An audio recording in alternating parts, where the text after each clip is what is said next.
Hey gang, JC here, and this is the Daily Dose for Monday, July 25th, 2011, a combined venture with Mind Active in beautiful downtown Brentwood. Great television archives, top of the page. Also, our eye candy feature is right below, Speaking Sexually with Dr. Kathy Naughton, way at the bottom, and our rock and roll poll question in the corner. And again, you guys surprise me. I swear to God, you surprise me 3-4 times a week. I'm shocked by the answers here, and pleasantly surprised. Frequently, sometimes I'm not sure if I'm giving the audience enough credit out there. With the Space Shuttle program, now a thing of the past, should the government continue to appropriate a reasonable amount of funding to NASA for space exploration? And a whopping 74% of you said yes, which I think is great news because, yes, I understand we've got budgetary issues and the money could be spent in places that really needs it, but when man stops exploring, your civilization might as well be dead. So I think that's a good answer, and my hat's off to you. 26% of you said no. I understand that too.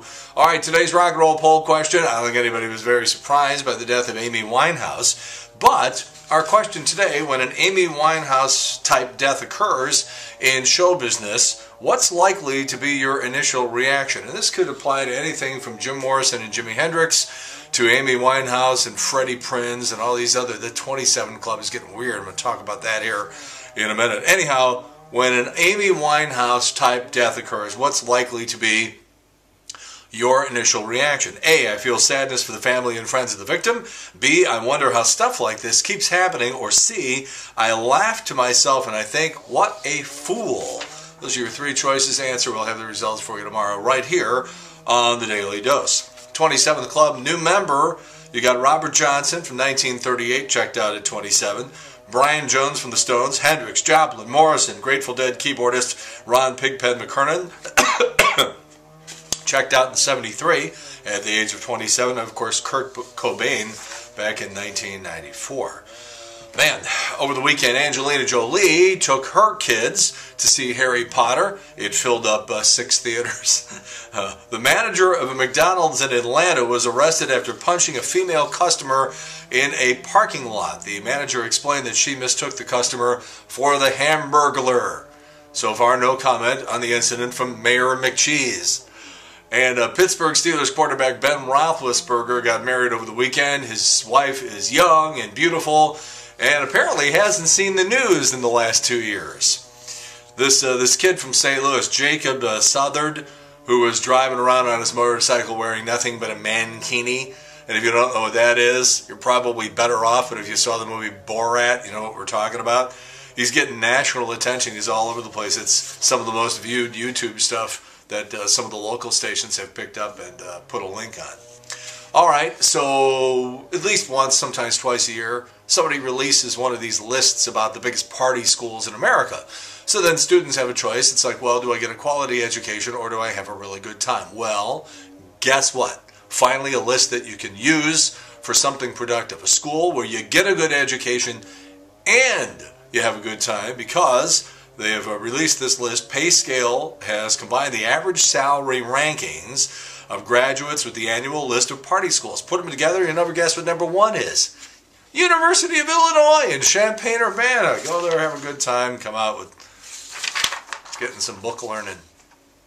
There's a picture of Jenny McCarthy on the internet this morning when she was pregnant at 211 pounds.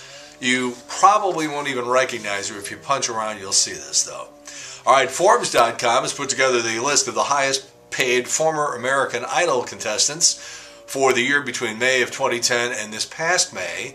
At number 9, Catherine McPhee, David Archuleta, and David Cook all got $1 million. David Cook, $1 million, bottom of the list.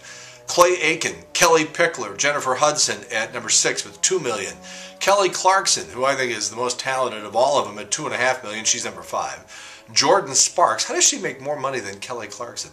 At number 4, Fantasia, $4 million. Chris Daughtry and Adam Lambert each made $6 million last year, and Carrie Underwood, a runaway, $20 million. Boy, when you've got something good and it's successful, you don't even have to take a breath before somebody will rip you off. CBS has picked up Donny Osmond to host a new game show called Secret Fortune.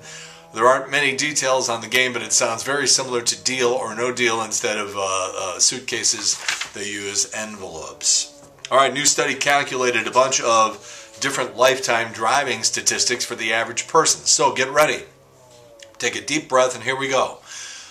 This is, it has to do with driving in a person's lifetime. In your lifetime, the average person will drive from age 16 until 77 and a half, or 61 and a half years of driving. Own 26 cars. Drive almost 300,000 miles. Break the speed limit 18,165 times, or about 300 times a year. Fill up with gas 2,645 times. Go to a mechanic 31 times. Drive on 15 dates. Flirt with 68 other drivers. Sit in 9,348 traffic jams for 100 days, 21 hours, and 7 minutes. Get lost 336 times. Have 35 minor accidents, including bumps and scrapes. Have 81 near misses or accidents. Break down 13 times and have 15 flat tires. Eat in the car 1,093 times. Spill a drink in the car 306 times. Cry in the car 82 times. Apply makeup or brush their hair 363 times.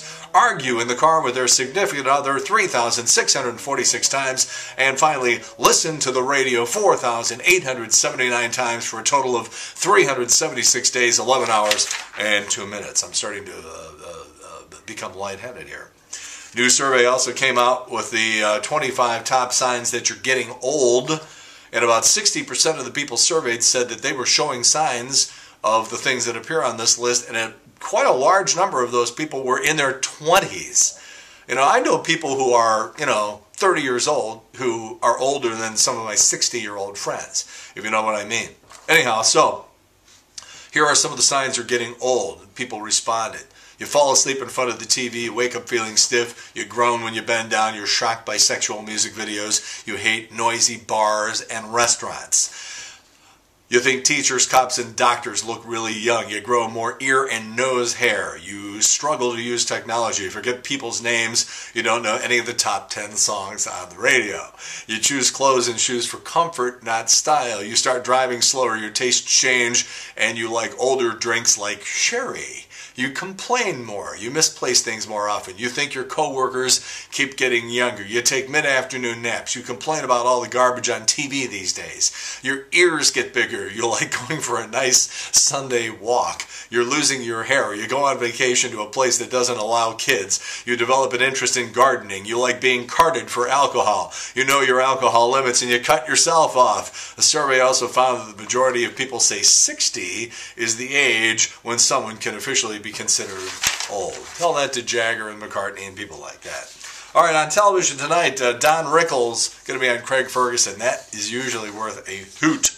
And it was on this date in 1980 that Caddyshack was released with the incredible Bill Murray. Harold Ramis, who went to school at Washington University, we've had him on the show a number of times over the years, and he told me that the scene in which Bill Murray is sort of narrating him winning the Masters, and he's taking a driver and just whacking the heads off the flowers, right off the stems. He said that Bill Murray completely improvised that entire scene. There was no script, there were no words.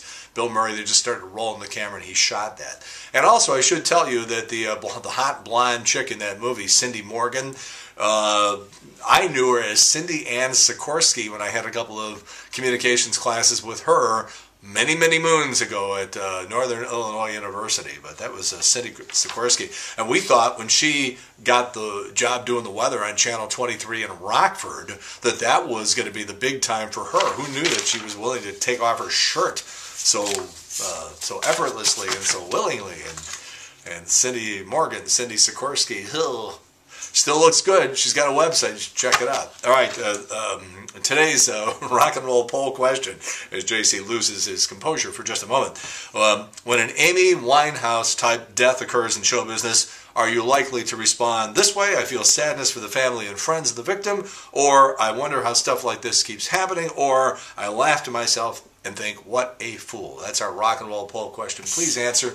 Results tomorrow. Trish Gazelle, something about Cindy Morgan. Trish and I do the noon to 3 show every day on the Big 550 KTRS. We have a good time. Al Raboski with us every Monday from 1 until 2. So if you watch this before that, you get a chance to maybe text in a question to Al. We'll talk a little Cardinal baseball. Of course, we have the carousel of co-hosts, and I'm out of time, and we got to go. That's it. JC's Daily Dose for Monday, July 25th, 2011, a combined venture with Mind Active in beautiful downtown Brentwood. And in the meantime, we've beaten this one to death. Have a good one. See you later. Bye.